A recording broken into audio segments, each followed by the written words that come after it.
Es tiempo de aprender principios eternos de la palabra de Dios.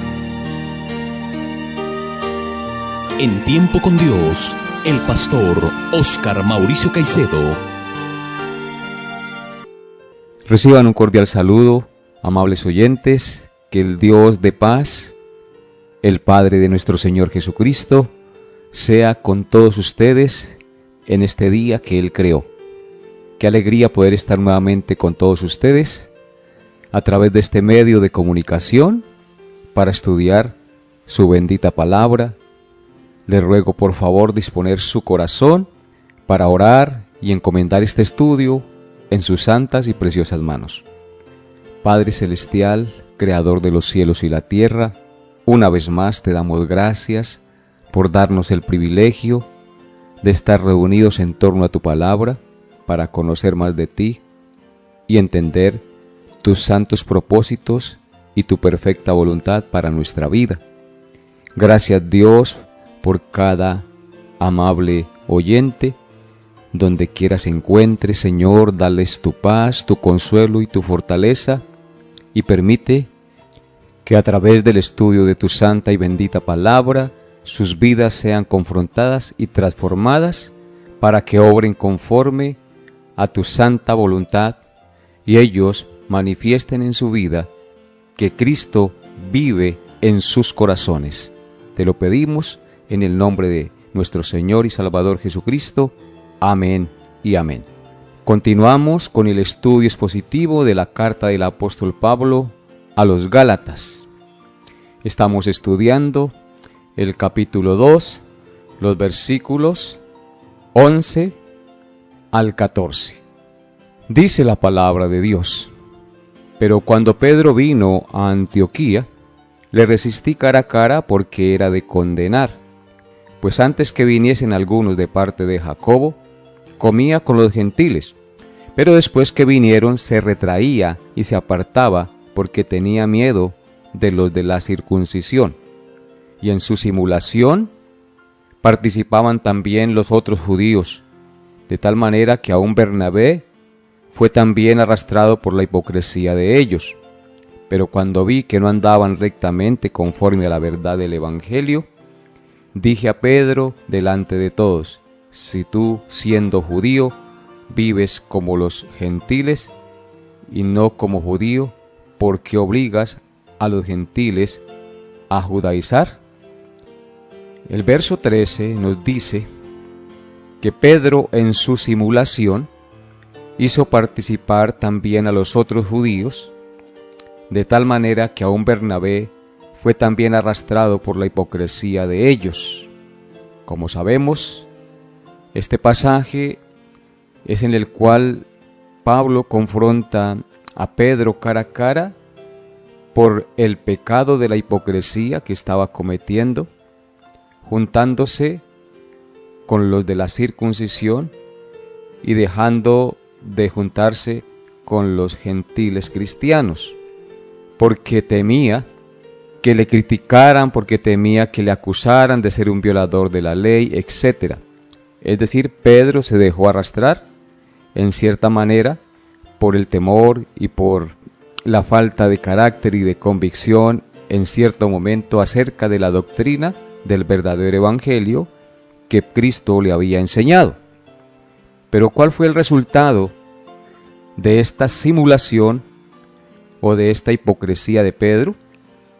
El resultado fue que arrastró, indujo a los otros judíos creyentes en Cristo, incluido Bernabé, el compañero misionero de Pablo, a no comer ni compartir con los gentiles creyentes.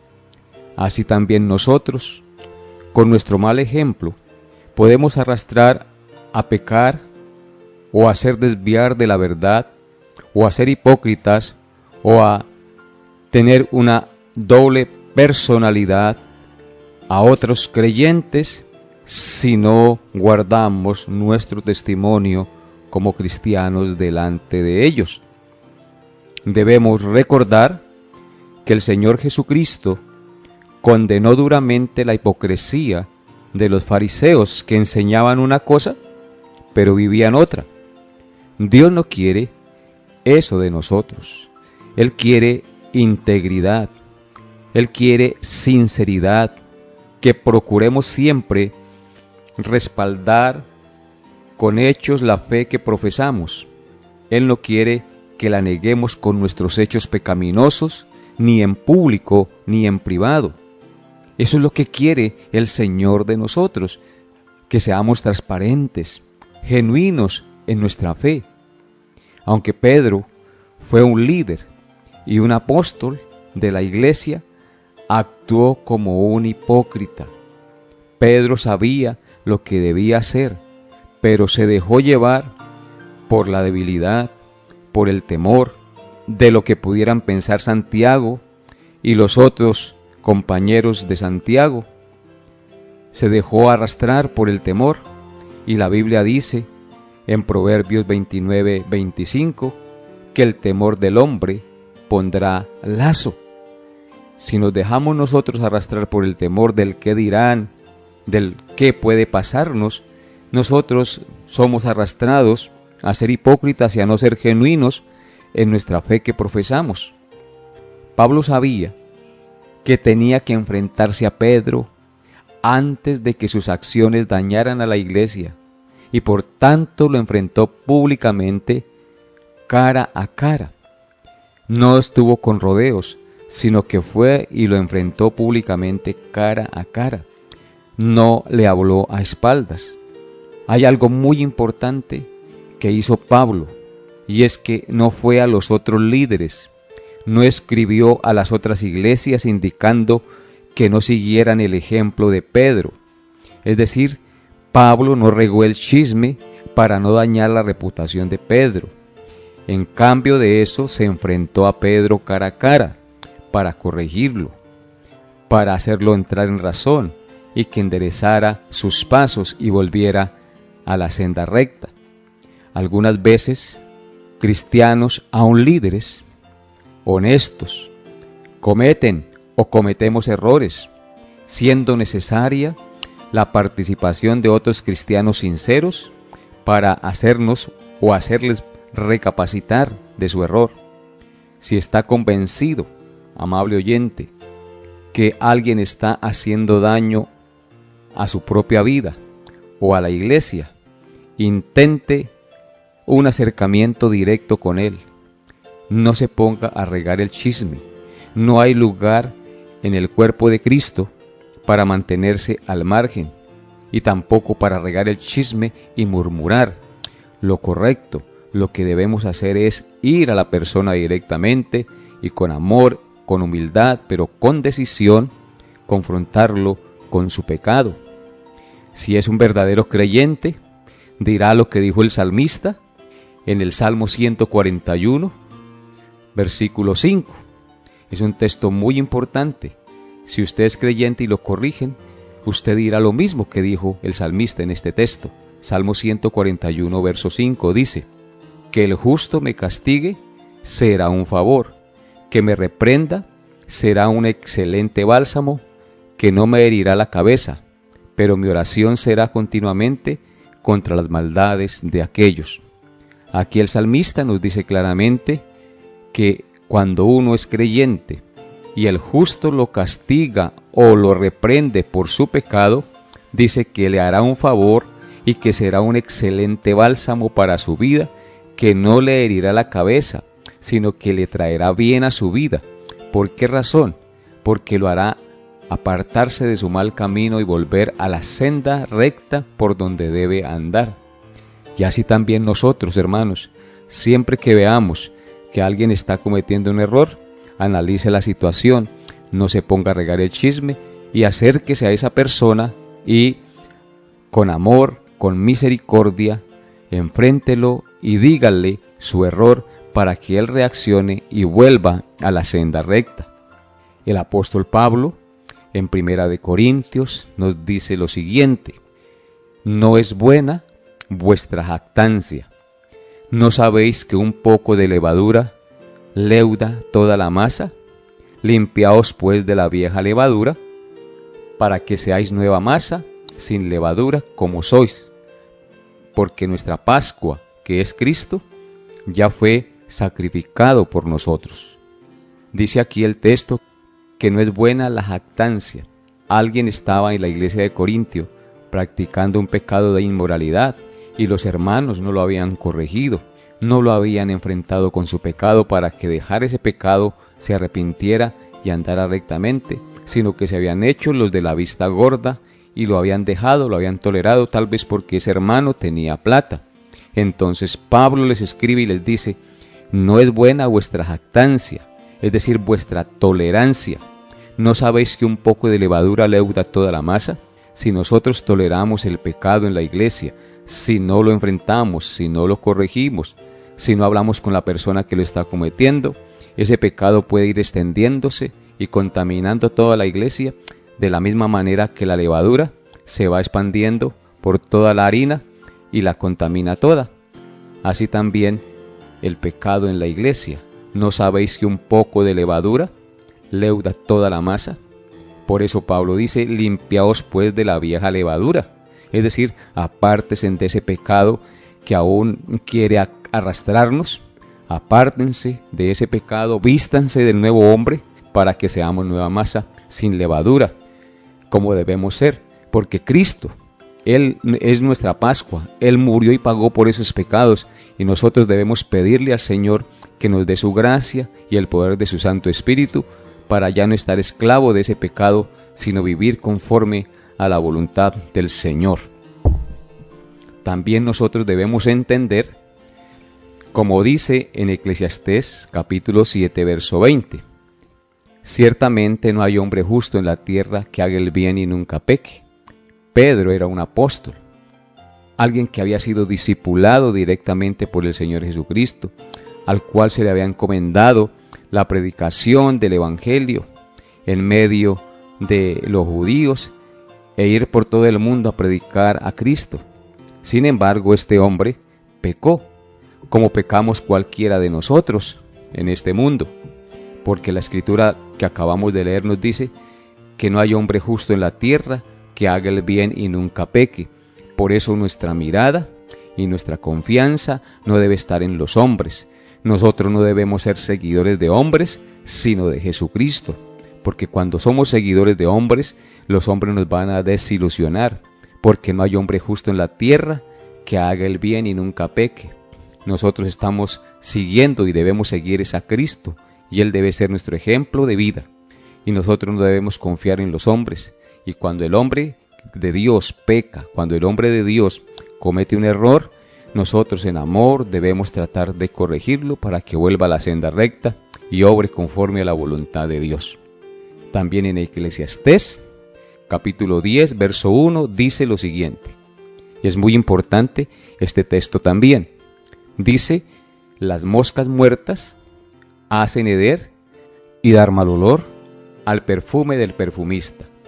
Así también una pequeña locura al que es estimado por sabio y honorable. Nosotros debemos entender, según este texto, que hay personas que son sabias, que son honorables, que son de buena reputación, que hay cristianos de muy buen testimonio, pero eso no debe ser motivo para gloriarnos, eso no debe ser motivo para enaltecernos o creernos más que los demás hermanos, porque una pequeña locura, un pequeño desliz puede echar a perder toda nuestra vida de reputación como hijos de Dios, y recuperar la confianza no es fácil. Por eso dice que las moscas muertas hacen heder y dar mal olor al perfume del perfumista. Cuando se hacían los perfumes en la antigüedad, si llegaba a caer una mosca, la mosca dañaba todo el proceso del perfumista. Así también nosotros, si nosotros por una pequeña locura, por un pequeño desliz que nos dejemos llevar, es posible que dañemos todo aquello que se ha logrado en años, en lo cual Cristo y el Espíritu Santo ha trabajado, y volver atrás y perder nuestro testimonio como cristianos. Así es que, amables oyentes, si son creyentes, ustedes confíen cada día en Cristo y ruéguenle a Él que por su Santo Espíritu los guarde de caer y de no echar a perder aquello que se ha logrado en mucho tiempo, con gran dificultad, en el amor y en el poder del Espíritu Santo, porque nuestro adversario, el diablo, anda como león rugiente buscando a quien devorar. Nosotros no debemos dejarnos llevar fácilmente por una locura, por un pequeño desliz, porque podemos echar a perder todo un tiempo, unos años, una vida de testimonio. Y qué cosa tan difícil que es volver a recuperar la buena confianza. Por eso, si alguien comete un error, no hay que regar el chisme, sino en primer lugar llamarlo a solas, confrontarlo con su pecado, para que ese pecado no siga dañando a los demás, y así, en el amor de Cristo y confiando en Dios por la exhortación en la palabra de Dios, ellos vuelvan a la senda recta y sigan a aquel que los sacó de las tinieblas a la luz admirable de su salvación. Para eso estamos llamados, y así evitaremos males y dolores en la congregación. También el apóstol Pablo en 1 Corintios, capítulo 8, verso 9, dijo lo siguiente: mirad que esta libertad vuestra no venga a ser tropezadero para los débiles. Si bien es cierto, nuestra salvación no es por obras, ni por lo que hagamos o dejemos de hacer, que he insistido mucho y que Pablo insiste mucho en esta carta, también es bien cierto que esa libertad que tenemos en Cristo, de que ya no somos salvos por las obras de la ley, sino por la fe en Jesucristo, eso no quiere decir que esa libertad que tengamos sea una libertad para pecar o dar mal ejemplo. Recordemos que el Señor Jesucristo nos ha salvado no para pecar, sino para que seamos limpios y sin mancha delante de Él, para que imitemos a nuestro Señor Jesucristo. Ese es el propósito de nuestra fe en Cristo, de nuestra salvación en el Señor que dio su vida en la cruz por nosotros. Él dio su vida para hacer de nosotros unas personas santas y sin mancha, y nuestra vida diaria debe reflejarlo en el poder del Santo Espíritu, no en sus propias fuerzas, porque nuestras propias fuerzas no podemos vivir para la gloria de Dios. No es buena vuestra jactancia. Mirad que esta libertad que hemos recibido de Cristo no venga a ser tropezadero para los débiles. Nosotros debemos siempre pensar en dar buen testimonio. Si bien es cierto, en Cristo tenemos esa libertad de que ya no somos esclavos de las obras de la ley, esa libertad nos debe llevar a vivir de mejor manera y en más santidad, porque a eso nos ha llamado el Señor Jesucristo. También en 1 Corintios, capítulo 15, verso 33, el apóstol Pablo nos dice lo siguiente: no erréis, las malas conversaciones corrompen las buenas costumbres. Nosotros como creyentes debemos discernir con quién compartimos, quiénes van a ser nuestros compañeros, nuestros amigos, porque aquí dice que no debemos errar, es decir, no equivocarnos, porque las malas conversaciones, las malas compañías corrompen o dañan las buenas costumbres. Dime con quién andas, dice un dicho popular, y te diré quién eres. El que anda entre la miel, algo se le pega, dicen los adagios populares, que tienen mucho de cierto. Si nuestros amigos son gente grosera, borracha, etcétera, etcétera, y nos juntamos para compartir con ellos, no con el propósito de compartirles el Evangelio, sino de pasar tiempo con ellos, muy seguramente sus malas costumbres, sus malas palabras, sus malas conversaciones se nos van a pegar a nosotros, van a corromper nuestras buenas costumbres que hemos adquirido. Fíjense que aquí Pedro, por su mal comportamiento, por su comportamiento hipócrita, fue arrastrando poco a poco a los demás y estaba corrompiendo las buenas costumbres de los otros hermanos. Nosotros debemos arrepentirnos de ese pecado y pedir al Señor que nos dé la gracia de que aquellos amigos con los que compartimos profesen nuestra misma fe y no sean practicantes de cosas contrarias a la voluntad de Dios que nos pueden llevar a ofenderlo, a transgredir su ley y a avergonzarnos como cristianos. Recordemos, hermanos queridos y amables oyentes, que nosotros los creyentes somos la sal de la tierra, pero si la sal se desvaneciere, ¿con qué será salada? No sirve más para nada, sino para ser echada y hollada por los hombres. El Señor dice que nosotros somos la luz del mundo, y una ciudad asentada en tinieblas no se puede esconder. Así es que, hermanos, nosotros somos esa luz, somos la luz del mundo, y como la luz del mundo debemos brillar en medio de un mundo que está en tinieblas. Debemos entender que si Dios nos ha llamado a ser luz, debemos brillar como esa luz, no porque tengamos luz propia, sino por la luz del Santo Espíritu que hemos recibido por haber creído en el Señor y Salvador Jesucristo. Entonces, este pasaje de Gálatas que estamos estudiando nos enseña claramente que nosotros debemos ser íntegros, transparentes. Si bien es cierto, podemos caer, nosotros debemos pedir a Dios cada día andar como es digno del Evangelio, andar como es digno de la vocación con que hemos sido llamados a servirle al Señor. Nosotros en nuestras fuerzas no podemos. Tenemos que pedir cada día al Señor que nos libre de caer en tentación, que nos libre de pecar contra Él, que nos dé la gracia para poder resistir el pecado, que seamos cada día revestidos con la armadura de Dios para resistir las acechanzas y los embates del enemigo que siempre está como león rugiente, ya les dije anteriormente, buscando a quién devorar. ¿Quiénes son los que pueden sufrir una zancadilla para caer? Pues aquellos que nos descuidamos de pronto en nuestra manera de vivir y comenzamos a no tener tiempo con Dios en oración cada día, a no leer la palabra, a no congregarnos y a andar como si el Dios que profesamos no existiera en nuestra vida. Tenemos nosotros que ser conscientes que nosotros somos hijos de Dios y que cada día los ojos del mundo están sobre nosotros y que cada día Satanás y sus huestes de maldad procuran ponernos zancadilla para que nosotros caigamos y que cada día usted y yo debemos anunciar a Cristo con nuestras palabras y con nuestros hechos, amables oyentes. Todo lo que hagamos debemos hacerlo para la gloria de Dios, ya sea que comamos, ya sea que bebamos o hagamos cualquier cosa, debemos hacerlo todo, absolutamente todo, para la gloria de Dios. Por eso este pasaje es tan confrontador, es tan diciente de cómo nosotros no debemos, por más maduros que seamos, descuidarnos en nuestra vida espiritual.